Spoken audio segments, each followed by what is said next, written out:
Sahabat setia Glory yang dikasihi Tuhan, Shalom. Hari ini adalah Sabtu 2 Maret 2024, Sabtu pertama di bulan Maret yang diinisiasi sebagai Sabtu para imam. Mari kita berdoa untuk para imam agar mereka hidup 3S, semakin suci, setia, dan penuh dengan sukacita. Hari ini kita akan bersama-sama merenungkan firman Tuhan yang diambil dari Injil Lukas 15 ayat 1 sampai dengan 3, dilanjutkan ayat 11 sampai dengan 32. Kita siapkan hati kita. Terpujilah Kristus Tuhan, Raja mulia dan kekal. Aku akan bangkit dan pergi kepada Bapakku dan berkata kepadanya, Bapakku telah berdosa terhadap surga dan terhadap Bapa. Terpujilah Kristus Tuhan, Raja mulia dan kekal. Tuhan bersamamu dan bersama rohmu. Inilah Injil suci menurut Lukas. Dimuliakanlah Tuhan. Para pemungut cukai dan orang-orang berdosa biasa datang kepada Yesus untuk mendengarkan Dia. Maka bersungut-sungutlah orang-orang Farisi dan ahli-ahli Taurat, katanya, Ia menerima orang-orang berdosa dan makan bersama-sama dengan mereka.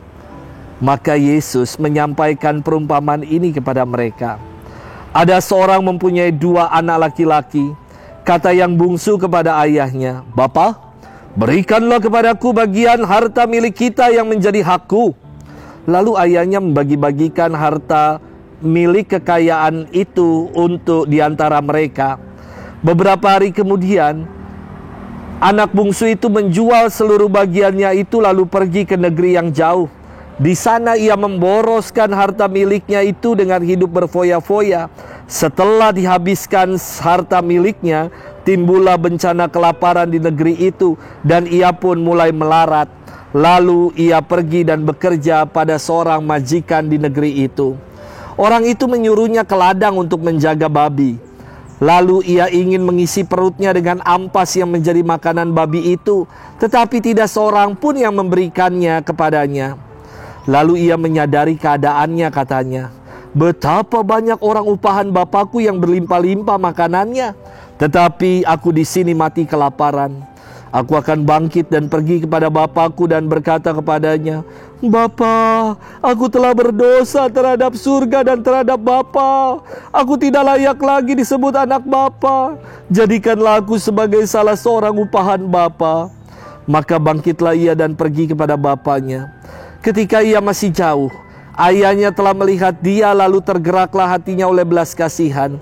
Ayah itu berlari mendapatkan dia, lalu merangkul dan mencium dia. Kata anak itu kepadanya, Bapa, aku telah berdosa terhadap surga dan terhadap Bapa.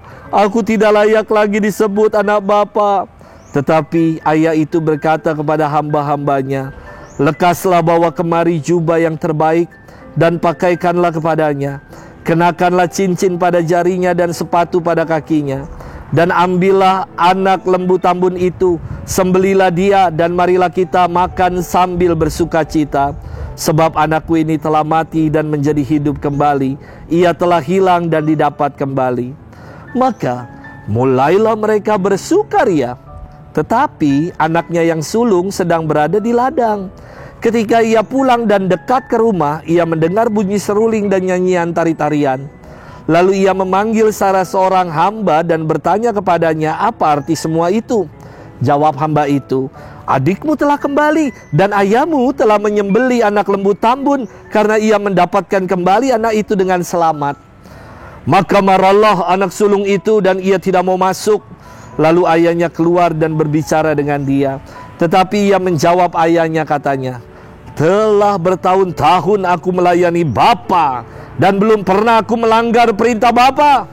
Tetapi kepadaku belum pernah Bapa memberikan seekor anak kambing pun untuk bersuka cita dengan sahabat-sahabatku. Tetapi baru saja datang anak Bapa yang telah memboroskan harta kekayaan Bapa bersama dengan pelacur-pelacur. Maka Bapa menyembeli anak lembu tambun itu untuk dia. Kata ayahnya kepadanya, anakku, Engkau selalu bersama-sama dengan aku, dan segala kepunyaanku adalah kepunyaanmu. Kita patut bersuka cita dan bergembira karena adikmu telah mati dan menjadi hidup kembali.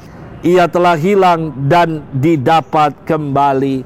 Demikianlah sabda Tuhan. Terpujilah Kristus. Sahabat setia Gowori yang dikasihi Tuhan, shalom. Waduh, firmannya panjang betul. Namun jangan pernah kita menjadi enggan untuk merenungkan firman Tuhan.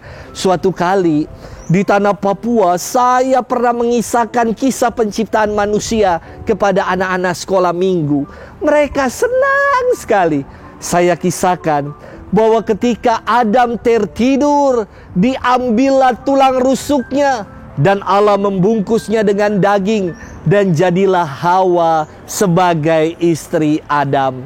Selesai mengajar, ada anak yang datang kepada saya dan berkata begini, Pater, tolong Pater lihat dada saya ini sakit Pater. Saya takut tulang rusuk saya ada yang hilang kah tidak. Nanti saya takut segera punya istri. Saya kan masih kecil toh. Aduh, masih lengkap gak nih tulang rusuk saya? Pasti masih lengkap. Sahabat setia Gowori yang dikasihi Tuhan, firman Tuhan hari ini berkisah tentang perumpamaan anak yang hilang, atau kisahnya disebut sebagai The Prodigal Son. Sebenarnya inti kisah dari perumpamaan ini yang ditonjolkan adalah kasih Bapa yang tiada berkesudahan. Latar belakang Yesus mengisahkan perumpamaan ini adalah ketika para pemungut cukai dan orang-orang berdosa datang kepadanya. Tapi respons orang-orang Farisi, juga para ahli-ahli Taurat adalah bersungut-sungut, ngedumel menyaksikan hal itu. Maka Yesus mengisahkan seorang bapa yang murah hati yang punya 2 orang anak. Si bungsu yang meminta pembagian harta warisannya lalu pergi menghabiskannya sampai hidupnya menderita. Tetapi ia sadar ternyata menjauhkan diri dari bapa membawa derita dan sengsara. Akhirnya si bungsu ini kembali kepadanya dan berkata, aku telah berdosa terhadap surga dan terhadap Bapa. Aku tidak layak disebut anak Bapa.